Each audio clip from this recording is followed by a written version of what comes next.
Global birth rates are crashing. Here's why it should scare you. Everyone feared overpopulation. But what if the real threat is that we're running out of people? Birth rates are crashing, and the collapse has already begun. For years, we feared the world had too many people. Too crowded, too chaotic, too fast. But what if the real threat is that there won't be enough? Right now, across the planet, birth rates are falling faster than ever before. This isn't just a social shift. It's not just a trend. It's a warning. And what happens next should scare every one of us. Global birth rates are crashing. Here's why it should scare you. The Great Decline. At first glance, the world seems full. Cities are packed. Roads are jammed. 8 billion people, more than ever before. But look beneath the surface, and you'll see the numbers are shifting drastically. In 1950, the global fertility rate was 5 children per woman.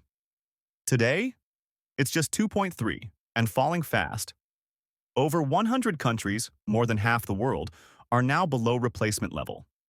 That means they're not having enough babies to sustain their population over time. And once a society drops below that 2.1 threshold, the decline begins. Quietly, irreversibly. When birth rates fall, the effects aren't immediate. It starts with smaller classrooms, then fewer young workers, then fewer families, fewer homes, fewer dreams. Meanwhile, the older population keeps growing. Hospitals fill with elderly patients. Pension systems strain. And younger generations shoulder the weight of a world that's aging and shrinking. It's not just about numbers. It's about momentum. And once it reverses, it's nearly impossible to stop. Why people aren't having kids. So why are global birth rates collapsing? Here's the truth. Having children has become a luxury. 1. Cost of living. Housing is unaffordable. Childcare is overwhelming. Education is expensive. People are asking, how can I raise a child when I can barely take care of myself? 2. Culture. Shift. Marriage is delayed. Dating is digital. Freedom and career have replaced tradition and family. 3. Climate anxiety.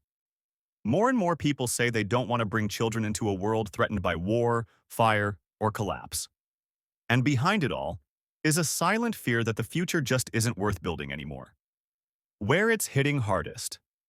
Let's look at the front lines of this crisis. Japan, one of the world's oldest nations. Towns are vanishing.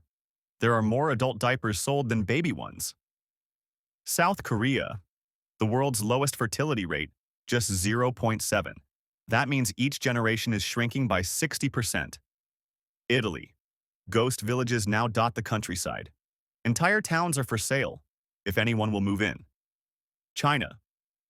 Once terrified of overpopulation, now facing the steepest population drop in modern history. And it's spreading to Brazil, to Thailand, to the United States. This is no longer a localized issue. It's global. What this means for our future. Here's where things get uncomfortable. A world with fewer young people means economic slowdown, fewer innovations, overloaded healthcare, dying industries, workforces shrink, retirement systems collapse, and without a new generation to replace the old, entire societies may wither away. Imagine a future where every third person is over 65, schools become museums, towns turn to forests. Robots are your only caregivers. This isn't a dystopia. It's where we're heading, and fast. Can it be stopped? Can anything reverse this trend? Some countries are trying. Cash rewards for babies, free childcare, extended maternity leave, immigration reforms. But none of it has worked yet. Because this is more than policy. It's a question of values. We're not just running out of people, we're running out of hope in the future. And until that changes, no government program will save us. The birth rate is more than a statistic. It's a mirror, showing us what we believe in and what we've lost. The future is fading, not with war, but with silence. The question now is whether we'll answer it before it's too late. Subscribe for more stories that reveal the hidden truth behind our world.